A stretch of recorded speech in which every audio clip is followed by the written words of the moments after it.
Oh, Yes, I am burning a croissant. It is all your I'm so fault. glad you're back. Yeah, I was wondering if How are you're you? okay because I was worried about all the messages you sent me overnight, and I thought that something happened. Oh, no, it wasn't really overnight. It was just overnight to you. It was. That's why I was worried. But what was it No, for what, you? no, what I'm saying is it was night to you, but it was still evening to me. And so I ate some ice cream and I checked some Instagram messages and I saw that somebody had posted a very interesting picture of a two mermaid girls. It's a line drawing, two mermaid girls above water, and then below water they had like scary skeleton bodies that looked really scary. And I just thought, wow, that's synchronicity, because we had just recorded an episode about synchronicity. And then I thought, well, maybe I should try to go to sleep, but I was awake. And then I looked at something somebody posted about trying to quiet the mind. But I'm My mind basically, cannot be quietened. I know the thing is that we're always thinking, and even when we sleep, very often there's like a running dialogue going on. Like maybe I'm replaying something from the day, or maybe I'm flashing into the past of something that happened as a child. Like it's very, very, very difficult to quiet the mind. Yes, my mind is racing now. It's asking me if maybe you have maybe you've bought an ice cream making machine. Also, I know you haven't bought one, but I've seen the pictures you sent me, the Rocky Road ice cream, and I thought, wow, that would be nice if you could make it yourself. Well, actually, my old Italian aunts who came from Lago di Como, their family came from Lago di Como area. The ancestors did, Maltini and Biasioli. Anyhow, they were Maltini. When I was a little girl, I would go over to their house and I've taken the croissant out of the freezer because it was burning. Okay.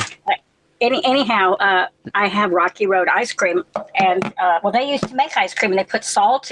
They put salt around the base, and they had this kind of a metal piece that was like a tin can or something, a big tin piece. And they would load in the mixture of cream and milk and sugar. And if they made strawberry, they put in fresh strawberries. But one of the famous ones that they made was 3 different types: strawberry, vanilla, and chocolate. And I think that's called Neapolitan. But they actually Could know how to be. make this. Could be. They actually knew how to make this. But I had Rocky Road. Now I've got a knife out now, because you said let's go ahead and just record this, because I've got a knife out and I'm cutting the top of the croissant off. Yeah, And I hear that. I can hear that. That sounds very tasty. The burnt croissant. Well, it was burning, and then I didn't want the fire alarms to go off in my apartment. And then you asked me, what the heck is going on? Yes, because as I told you before, I was worried. Maybe I was worried for no particular reason, but maybe I was worried about you. But now I'm half calmed It's down. good to be worried about me, because I do a lot. Do you know any recipes for an ice cream? Do what? Any recipe What? for making an ice cream? I'm chewing right now. It's okay. It's okay. It's good for the therapy, because Chewing you feel yourself at home. That's number one rule for any therapy. That's why they have the coaches and the Half-Lead Light. I am at home. You're at home. I'm at home. No ice cream. I don't know the specific proportions, but I know it's milk. So the aunt that knew how to make this, her name was Nita. I used to call her Aunt Nini. Aunt Nita. She was very famous for cooking. She never got married because the man that she fell in love with was not approved by her mother, because these were like old Catholics who had these archaic ideas. When I was young, So when I was a kid. Sorry, the line dropped, but now it's okay. Yeah, I'm chewing. Go ahead. No, I thought I kind of missed what you said, maybe a second or two. But when I was a kid, I used to make ice cream. In America, you would call it half and half, perhaps, because that would be like whole milk and light cream and sugar and all. But then you should put it in the freezer and get it as cold as it can get, as you can get. Well, that means after you make it, cover it and put it in the fridge overnight till it gets down to really, really cold. Otherwise, it's never going to have the texture you want. Well, yeah, I think that's how maybe in more modern times we would make it, and you probably put it in a metal pan that's about something like a bread loaf baking pan. You put it in there, then you slice it as a square. Mm-hmm. But these So how's old ants, croissant? how's what? How's croissant going? I can't hear you. Yeah, the Croissant's line is going kind slowly. of Kind of going solid. Yeah, slowly. what? Do you know what that means? I mean, the croissant. Is it in Spanish or in French?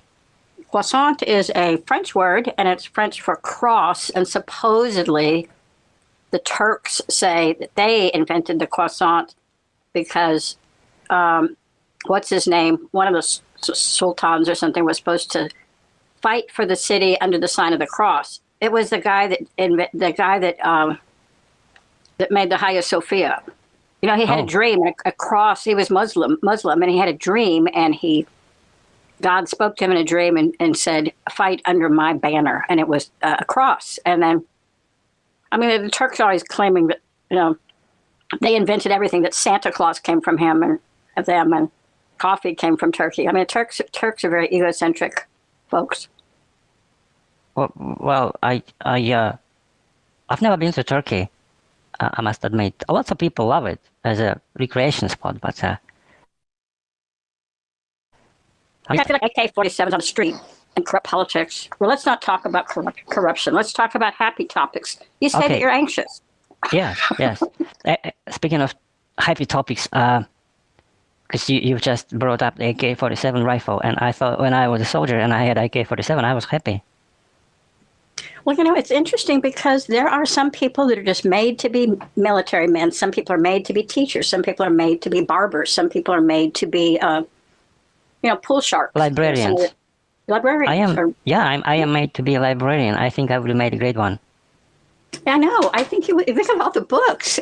I mean, you've read so many books, and like, suppose that we just started discussing all the books you've read, we would never, ever have a life because we'd just be going on to the next book, which is kind of what we're doing now. Yeah, honestly, I want to be a librarian. Maybe it's too late, but then again, maybe it's not. No, well, the first thing I would suggest, because I think you said you gave away a lot of books because you don't like a lot of clutter and you get books online and just read them online. So the first thing you have to do is you have to go out and buy a nice bookcase and admire the bookcase. I recommend it would be made of wood. Maybe you could make a library in your bunker. Maybe, but how about me being a male? Would that be would that has a stigma for being a librarian? No, I know. I actually studied to be a librarian for a while, but then they used the word microfiche, and I was going to have to like do all this online stuff, and I just wanted to like talk to people and look at books and read out loud. And then I did about 4 or 5 courses in library science when I was getting my English degree. I was getting another degree too. But anyway, I knew this really, really great guy. His name was Herman, and he was a librarian. That Herman the German. Herman the German lives in Dallas, and he's friends with Jeff and the blue-haired EPA lawyer. But this guy was named Herman Sutter, and he had read so much, and he was married to a very brilliant woman. And he was Herman. I was teaching English and art history and philosophy, and Herman was a librarian. And the principal of the school, at one point in time, everybody had to do a club and a class. So I did literary club, and Herman did like a creative writing club.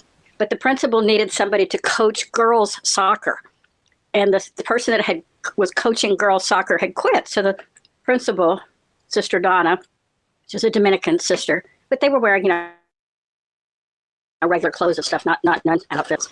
And she called us in, asked us if we would mind taking over the soccer club, which was hilarious because neither of us are very sports minded. And then Herman and I got together, and he had like a little office. We talked about we would be Zen soccer coaches.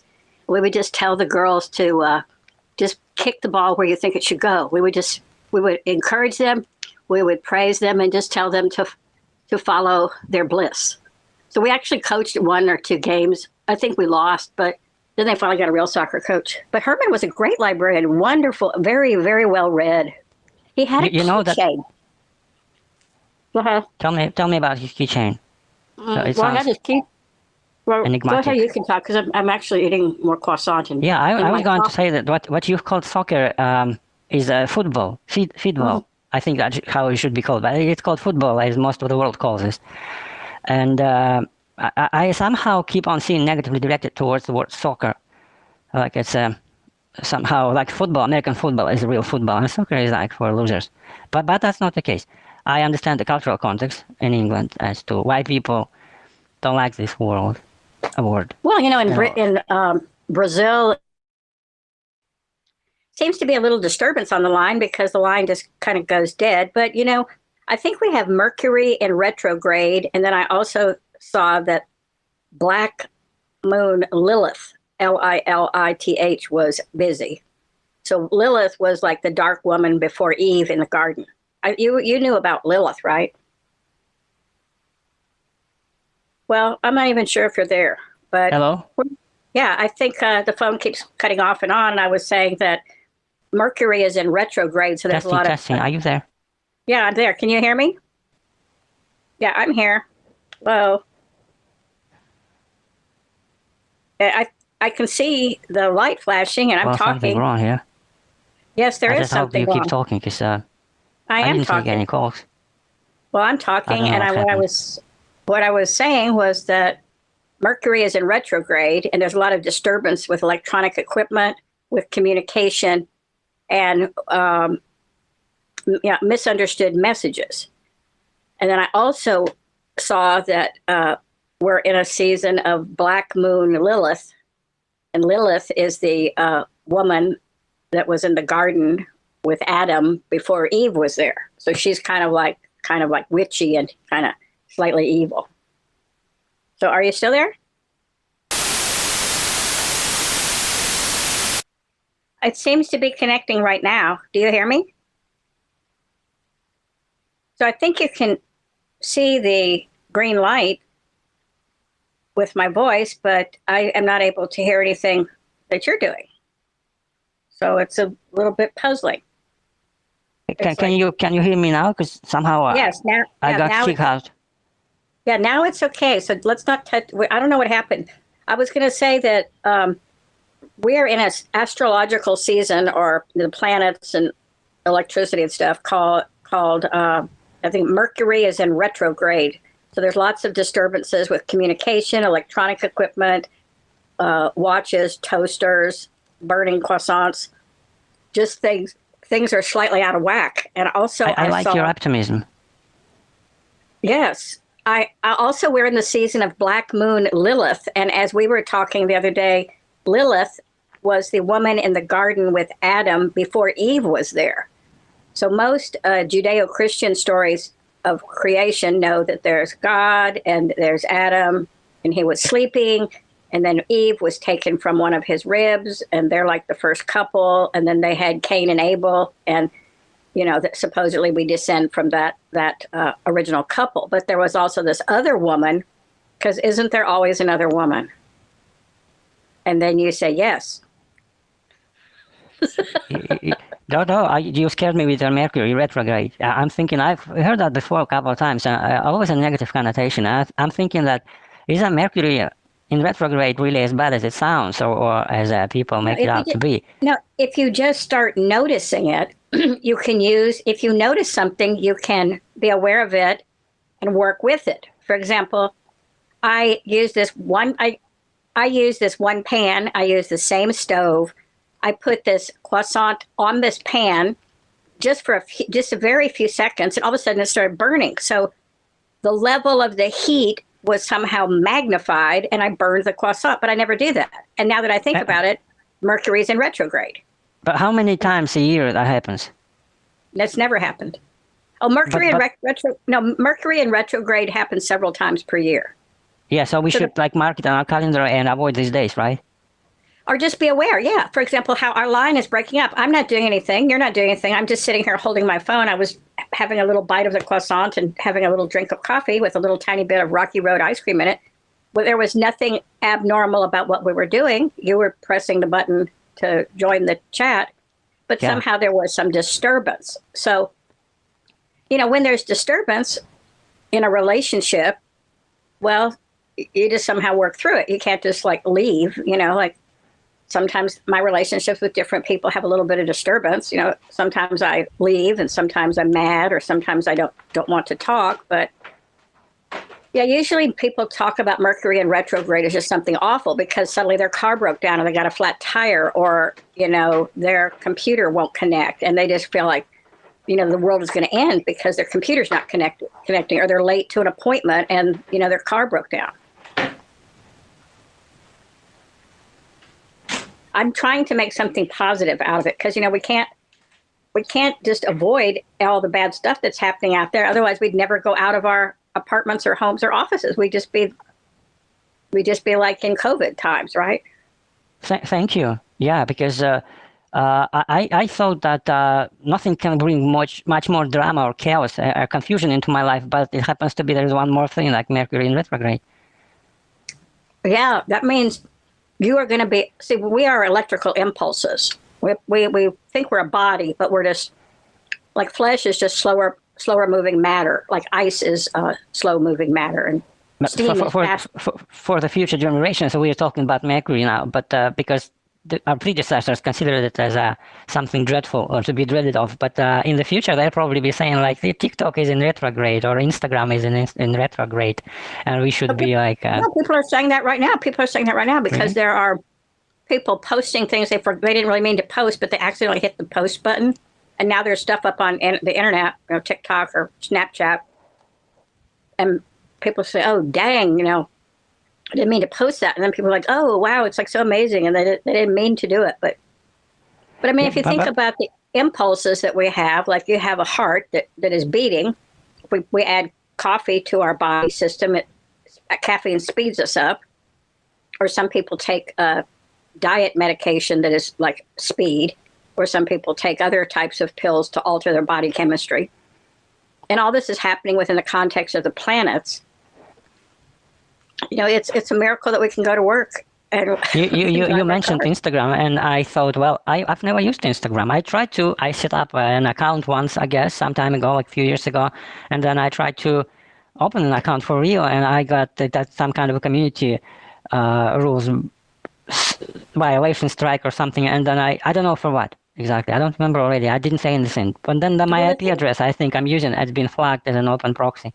I don't know what that means. Probably been banned. The other thing is that in different online media platforms, other people, there are these general rules like, no violence, no pornography, no hate speech, no. No, I didn't say anything like that. I I'm into watches.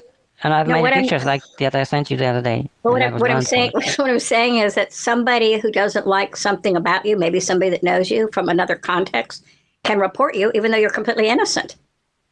That's my point exactly. I am innocent. Yes, that's what I mean. And for example, I came across this one person who claimed to be in the film industry, and I believe that he was in India because that's what I saw on his profile. But actually, he was probably about an hour and a half from where I live. I live in Dallas. His account wasn't exactly true. So, you can be innocent. I mean, yeah. When you say innocent, that makes me think like I'm a childlike. In what ways? Who knows? I wouldn't take offense at it, but most of the time, you say innocence like it's a user. No, what I mean by innocent is you are not guilty. For example, you're not guilty. No, I'm not.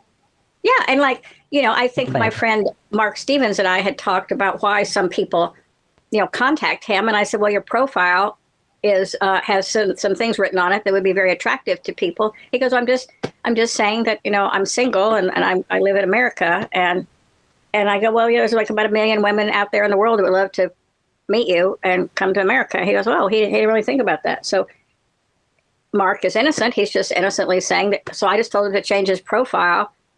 And under the place where it says your relationship status, just put don't ask. You mean psychological profile? No, what I mean is when you set up an account, for example, in MeWe or in Instagram, you can add different things. Like I can say I'm in Dallas. Maybe I don't want people to know I'm in Dallas. I could change it to just say I'm in Texas.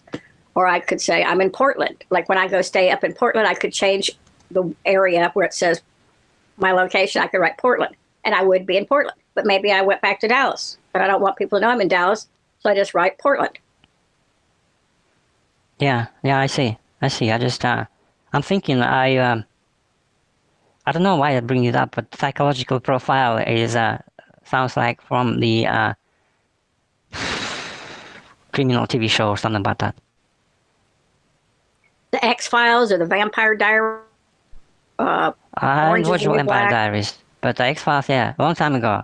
I loved it. It's about aliens. Yeah, the truth is out there. Da, da, da, da, da, da, da, Where? da, What do you mean? Where is the truth? That is the classic line from the X-Files. What does The that mean? truth is, Like the truth is out there, like means it's not here? well, that was the premise of the show. It's like how to find the truth. And Scully and Mulder were two different people. Mulder was a little bit more mystical and kind of zen and spooky, and Scully was very, very scientific. And she was a kind of a short, cute blonde wearing I loved her. tight skirts and high heels. You know, it's Kinda just that like- when someone says the truth is out there, I always think the truth is out there where? Well, it's just the idea. Like we go searching for I the know. truth, but really the truth is inside us also. You know, it's out there, it's in there, it's everywhere. Do you have what it takes to find it? Inside of you? I don't know. It's the thing is the truth keeps changing. You know, truth keeps changing. No, it doesn't. It does. How? The truth keeps changing. Something I thought about a certain person, suddenly I found out, well, that's not true at all. Like, Well, this one because person- what you thought about this person wasn't the truth. was the What truth is at truth the time. anyway? The relative she truth. told- Probably what No, you knew no, was the relative truth, and there is the No, ultimate she truth you said- found. No, what she said was, take your hand off my boyfriend's thigh, you bitch. You're selfish. Yeah, and I was just joking around because I was just putting my hand on something to go around this corner, and then we became enemies. And after a while, we became friends. So the truth was, we were enemies, and we became friends. I never knew that truth can change, but Well, I mean, our perception of the truth. You know, like when Mine- you think, well, go ahead. no, my perception of the truth doesn't change. And how does that make you feel? You started the episode saying you're in high anxiety, I still but do. not about the truth, right? Or because of No, the no, truth. about everything. It's just that I wanted to talk to you. Go figure. I mean, that's like never happened before, have it? It's never happened before that you wanted to talk to me. Don't be offended. What I meant was that's not the point. What I meant was the things are constantly changing, and maybe that's one of the things that changed. And I needed to talk to you, and maybe I even wanted to, but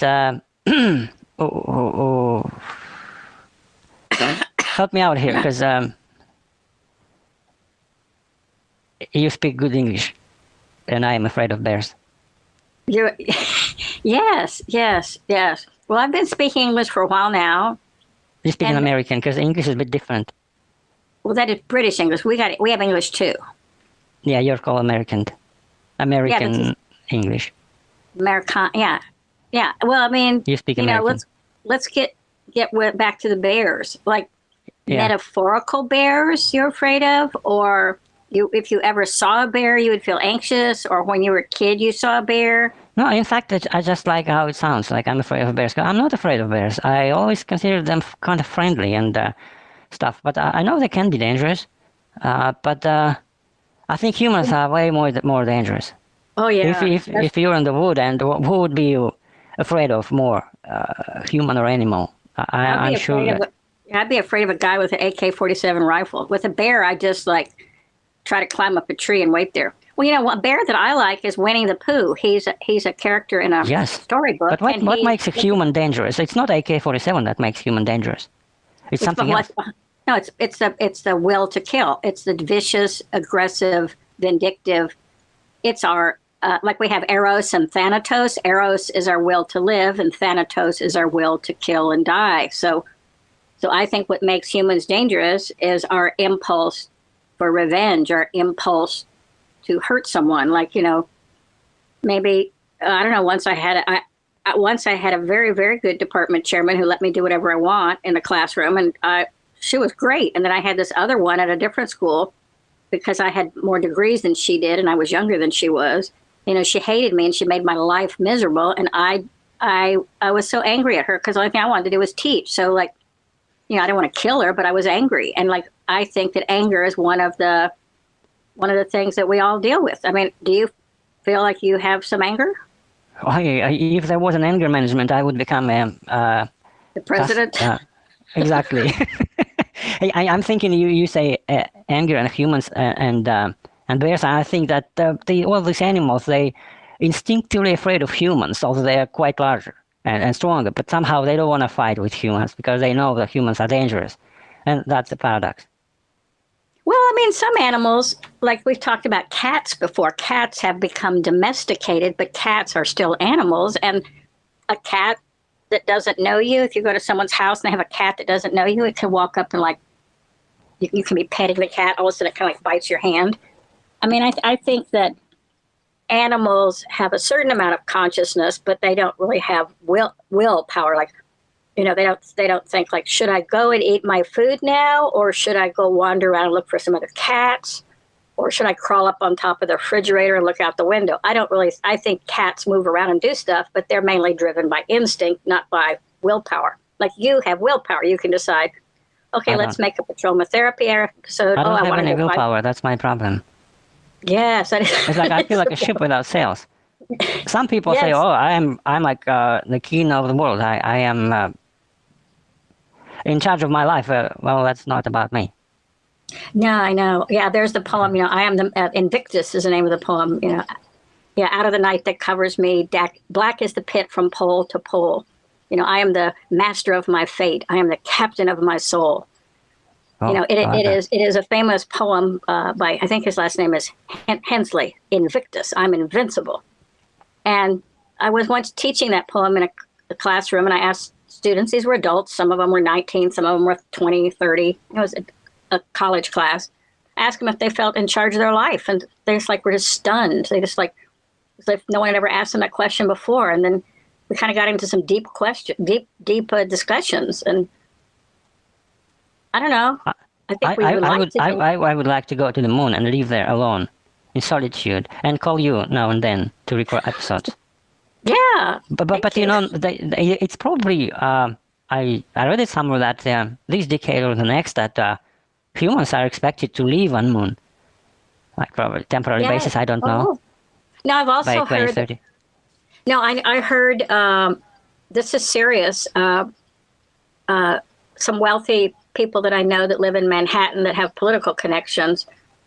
I heard some people sort of joking around, but you know, every joke has a little truth to it about like before an apartment building is built, if you want to buy it, it's one price and you put the money down, and then after it's built, if you want to buy it, it's more expensive. So I heard some people from Manhattan talking about going ahead and getting a pod on another planet because we're probably going to have to leave the Earth. And they were not science fiction people. These were intellectuals with money. And I believe that there was a portion of truth in what they said, that they were putting down. Yeah, I mean, the idea. Well, what would be if it was up to you and you would have to set up the colony? What would you call the colony?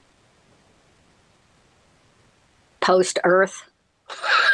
Patrolma therapy. Post. Yeah. Yeah. Would be amazing. Yeah, that would be good. But not get my hopes up again, because I would have loved to live on moon. I know it's not gonna happen, but still. But you know, there used to be some old cartoons that are sometimes playing on Netflix now. Some people are into old cartoons and old reruns of like The Twilight Zone or Bonanza or I Love Jeannie, or there was a show called The Jetsons, and it was probably written it's by Hanna-Barbera. Those were the illustrators, and it was this family. George Jetson, he had a little spaceship he flew to work in, and he had his wife Judy, and he had two teenagers, and they had this dog. And at the time it was created, you know, I don't think it might have been the time that the United States was exploring some moon stuff, but I'm saying a lot of things that are in those old Jetson cartoons have come to pass, and we have those things now. Like we have Zoom calls, and we have, you know, vacuum cleaners, and we have, you know, those little cameras you have on your door to see who's out there. When you hear the doorbell ring, there's a camera that shows who's there. Mm-hmm. Yeah, I'm 50 and I love cartoons. Is it strange that I still love cartoons? I wonder if anybody else still watch cartoons or just me. Oh yes, no, I love cartoons. My father loved cartoons. He was, as we've discussed before, he found a lot of joy and humor. I remember he would look at the newspaper, and one of the first things he'd look at is the cartoons. And I remember, yeah, as I was growing up, I can always remember him just looking at the newspaper, looking at the cartoons, and he had there was one little series called The Family Guy. There was a lot of Yeah, I different know series. those. Family Guy is still on, I think. I watch now and then. A Family Guy is still there. But it Can used it be to be just possible? it used to be just drawn in a newspaper, and now it has become a TV series. Oh, I mean, it's I animated. also when I was a kid, we loved Tom and Jerry. Oh Okay, yeah, you know oh Tom and yeah, Jerry. Now I'm yeah. into Simpsons. Yes. Oh yeah, yeah. And also another one that I like is Wile E. Coyote and the Roadrunner. The Roadrunner is running around tricking the coyote who's falling off cliffs and getting into trouble. Like I Yeah. really like. Also, I like Mickey that Mouse. one. When I was 8 years old, the Mickey Mouse was #1 cartoon hero. I love cartoons. No, I think cartoons are good because they're they're joyful, they're playful. The violence that's in them is sort of funny and could happen. Like you could go around the corner and smash into someone. You know, you could fall off a cliff if you went too close to the edge. But the way it's depicted in the cartoons is, it's kind of, funny and kind of amusing. And then you eat your breakfast and you have your favorite cereal and you have your favorite juice or, fruit. And then you go out and you ride your bicycle and like life is great. When you're 8 years old, life is pretty good. It doesn't matter where you are. Yeah, we've spoken about the falling off a cliff the other day, and then you mentioned it again just a minute ago. I thought that falling off a cliff can also mean that you're letting go of something precious, isn't it? You're letting go of something what? Precious. Precious, or it could mean you're letting go of anxiety, or also falling off a cliff can be flying when you're Well, falling. what if you falling off a cliff in a dream? What if you have a dream about falling off a cliff? Well, there's a couple of things that can happen. One is some scientists have studied dreams, and they say that when you startle and you wake up in a dream and you've been falling, that it's genetically related to when we were tree climbers. I don't know if we were actually monkeys, but let's say we're kind of humanoids crawling around in trees. That when you fall asleep and you fall off a branch or near an edge of a rock or something, if you don't wake up, you could die. So the startle reflex wakes you up, and it has to do with our primitive past. Oh, I don't Yeah, know. I don't know. I know that in dreams that there are physical sensations because we've spoken of this before. When my cat had passed away, the cat was, buried and whatnot, no longer in my apartment. But for about 2 weeks, off and on, I felt the cat on my bed when I was asleep. And I asked somebody about it who was a pet therapist. Like at this vet clinic I went to, they said, well, we also have grief therapy. And I thought, well, that's ridiculous. They go, well, it's already included in the price. So you've already paid for it. It's like, oh, okay. And I just remember calling the pet therapist. And I said, I keep feeling like my cat Stuart is on my bed where he used to sleep. And the grief therapist said, well, that's the spirit of the cat just telling you goodbye. I was like, wow, gosh, thanks for sharing. I not to change the subject, but you speaking about dreams, because I don't. Once your eyes are open, normally I am. I just forget everything I've just dreamed about. But as it's been said, like most of the dreams that I remember, I told you that I am having this recurring dream, nightmares call it, most of which I was being chased in. I don't know what's wrong with me. No, are you of school age? Are you of school age, or what age are you in? No, I'm pretty grown up, like 30 and stuff. But So the recurring dream is you in your 30s being chased. yeah, and it's sort of like a war zone situation, and I Yeah. can't tell the difference between dream and reality anymore. Yes, because something happened. Let's suppose that I'm the therapist and you're telling me that. Hmm. I would say, okay, close your eyes. Let's go back into the dream and tell me the dream in the present tense. I'm running. I see a rock. I'm afraid I'm going to trip. I look behind me. They're chasing me. So you tell the dream in the present tense. Like right now you're 50 and I'm your therapist. We would go into that dream and try to find the trigger moment. No, I don't want to go back into my dream with somebody else. It's just that it's my dream, and that's the only thing I can be alone in. What I mean is that the recurrence means there's unsolved business about that dream. The fact that it recurs. Like I have finally stopped having recurring dreams about this one school that I used to teach in. And my room was 126. And I'm going down the hallway and I'm looking for my room, but somebody else is teaching in it. Or I'm going down the hallway and I'm late for class. Or I have the roster of the students, but I go into the room and the students aren't there. So it's anxiety about the first day of class and not being able to find my place. And I know that dream recurs whenever I move and I'm trying to get settled again. I'm trying to get settled. So I haven't had it for about the past 10 years because I've been in Dallas for 10 years. But it's the hallway. Yeah, it's the hallway that I used to teach in. And many former students, very special students, and also Herman, this librarian, was at that school, St. Pius. I mean, I went to Paris with some students from an art history class. So it's a very important place in my life. But I'm saying, whenever I'm moving and I can't find my place, I'm thinking now that dream recurs. But it hasn't recurred in about 10 years. Yeah, but did you ever have lucid dreams? By lucid, I mean where you control whatever happens in your dream. The ability to take conscious control over your dreams. That was my ultimate goal. That would have set me free if I ever had lucid dream. But that never happened to me. Well, I think the first step would be to get a pen and a paper and put it next to your bed. So before you put your feet on the ground, write down anything. Like it could just be a tiny fragment. You start writing down, not sentences, but just bullet points. And then what you're doing is you're making your conscious self aware of what the unconscious is doing. Because you said you don't always remember what you dream. But don't try to remember your dream after you're getting dressed and taking a shower and having a cup of coffee. Have the pen and paper right next to you, or a book, a journal. And then do that for a while. And then what you can do is you can program your dreams. For example, I have done that before. You've done that yourself? Yeah, I've done that before. Several years ago, I told myself that I was going to contact a certain person and I was going to enter the dream through a window of this other person. And then over time, the person revealed to me that they had this dream, but they didn't know that I was entering their dream. I mean, I'm not really a scary person. No. I'm just thinking that when you said that you program your dreams, I thought that do you know the meaning of dreams? Like I have a dream, like Martin Luther King said, but not dream when you sleep, but dream what you vision in the future. And somehow that overlapped the dream we were talking about. I thought I'm chasing my dreams, and you're chasing your dreams. At the same time, we record the dreams we've just had.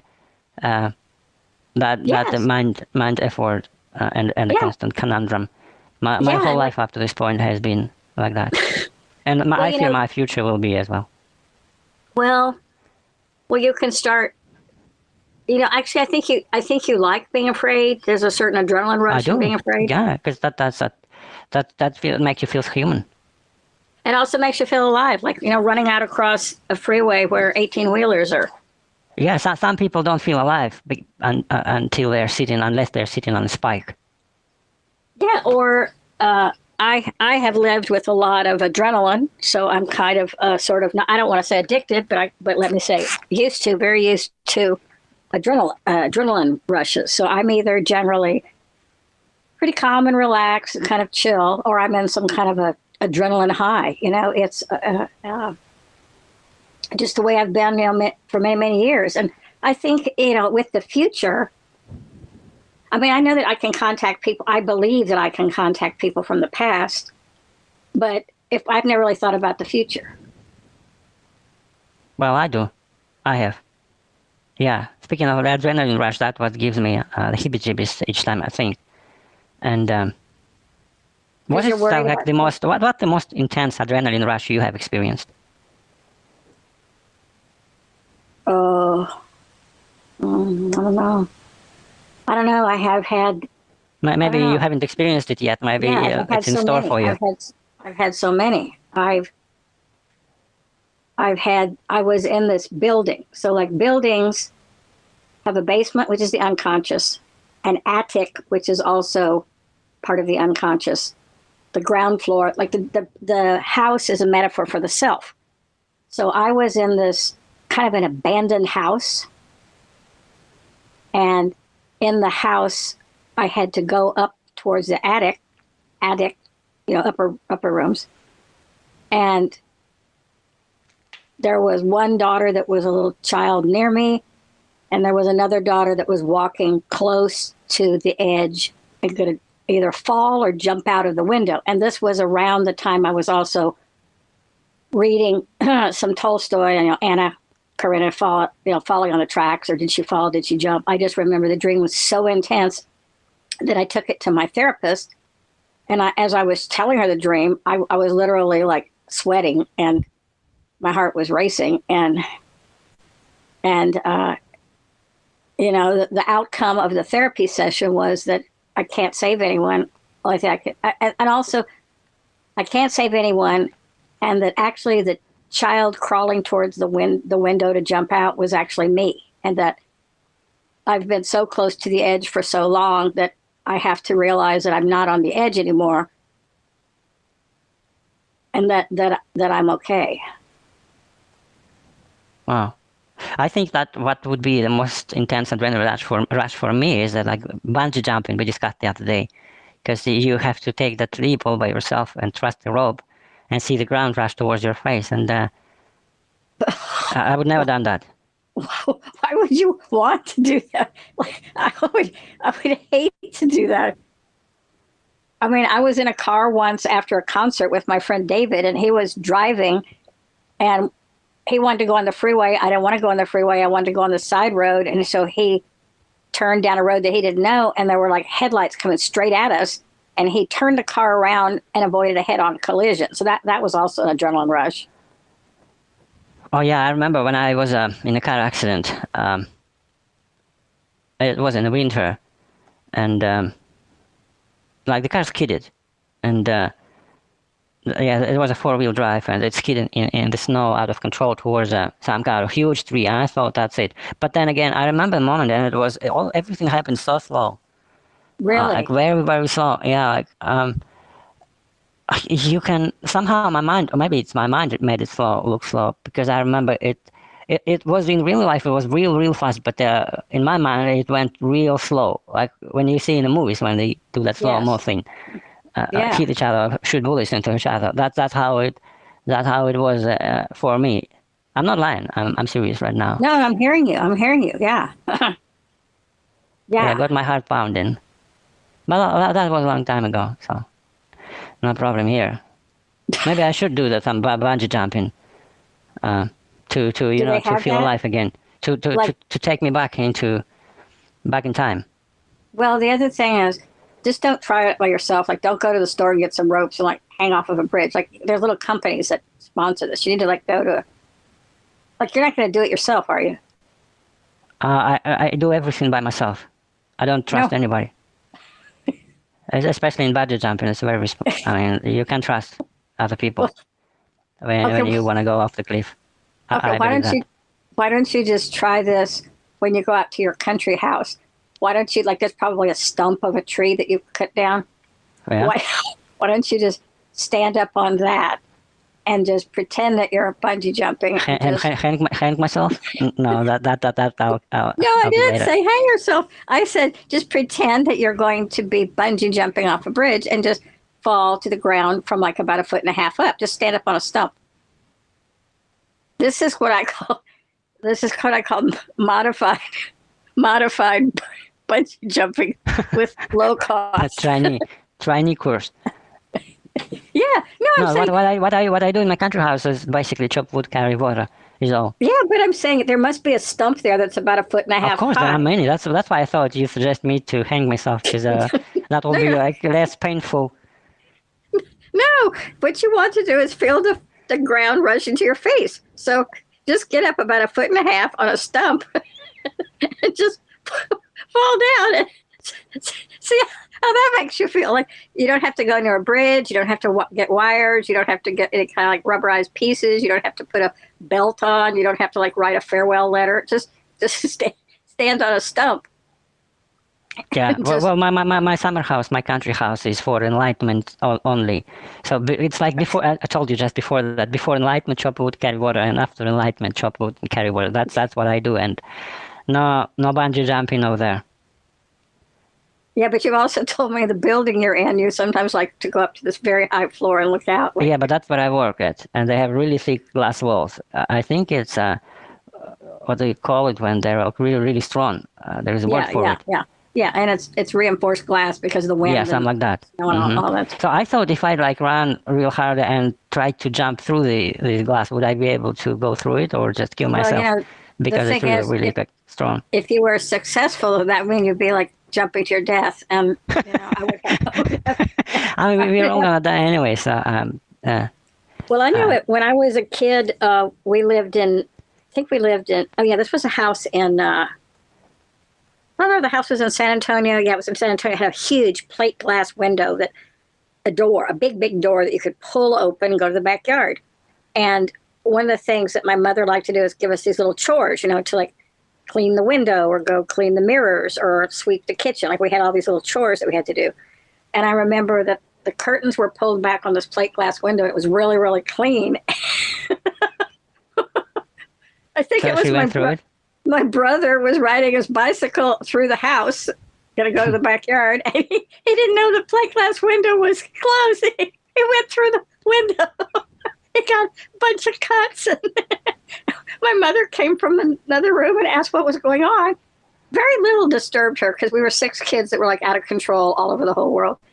She goes, well, let's go ahead and sweep this up. Come here, let me see what happened to your head. So what I was supposed to do is just sweep up all the pieces. It just brought my brother into the bathroom and kind of like pulled the broken pieces of glass out of his head and his arm and, put some iodine on it, wrapped it up a little bit as if nothing much had happened. The kid rode a bicycle through a plate glass window. But, he was small. He was probably maybe about 4, or maybe it was even a tricycle, but really, really fast. No, it was one of those banana bikes that have like the handlebars are like bananas. Do you know those banana bikes? Mm-hmm.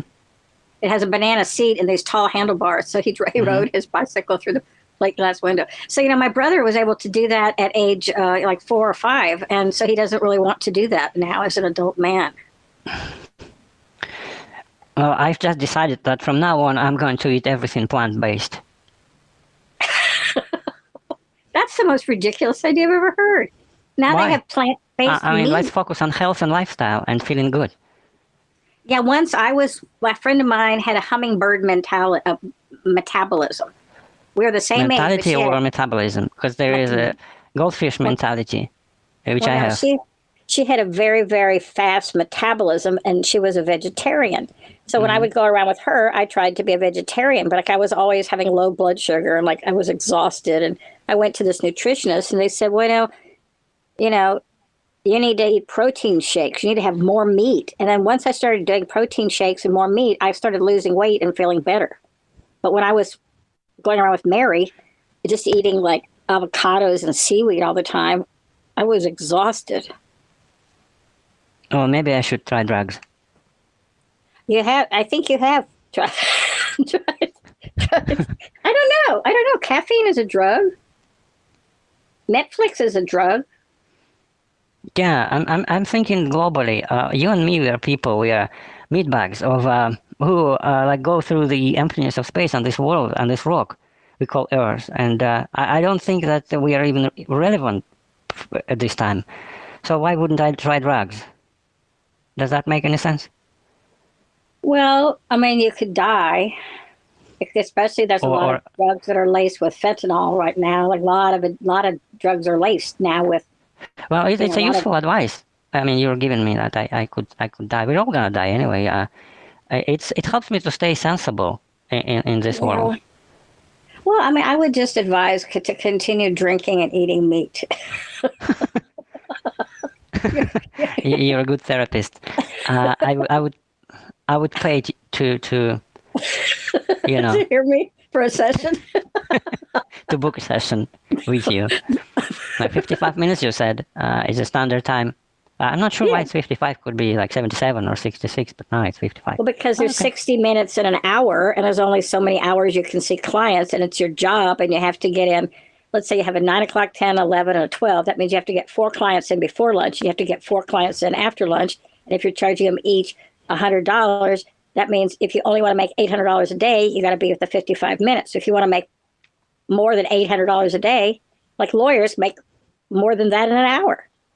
Yeah, So yeah, like but what if it's 55 minutes past? Like, can I have some extra because our conversation, like, still in a deep, territory towards the end? Well, usually, I just know that when I went to a therapist that I had to pay to, there was always a clock behind my head I wasn't aware of, and before we would get to the 55 minutes, she would sort of pause and say, "Well, I think we have some very important material that we should save to next time, and I'd like to know if there's anything you'd like to wrap up this session with." And then you have a few minutes to think, and you say 5 more minutes, and then it's time for you to go, and then you go out and you pay. But if you're with a therapist that is more flexible with her schedule, and she's on a salary with a company, you could go in and talk. I usually, when I go in to talk to my therapist person at Holy Trinity, it always goes over an hour. It's usually about an hour and a half. Do you have in front of you any timer to say that can you say how long we've been recording this episode? Because I don't have any wristwatch. Well, I'm laying on my bed in the dark. Is it like 55 minutes already? Oh no. Has it been I don't know. 55 minutes? I'm afraid to touch anything because if I touch anything, it's gonna mess up. I don't know. Okay, but it's just that usually when we're over, you tell me how long it took us to Well, because it's discuss. not over. Okay, let me just find the end button. The leave. Yeah, I found it. So if you ring the bell, I'll push the leave. Okay, well, Right. the bell isn't here. The bell. Where is it? The bell is on the Where the hell is the table. bell? I left the room that has the bell, and I was just laying Or in the bell dark. left the room, or the bell left the room where you are.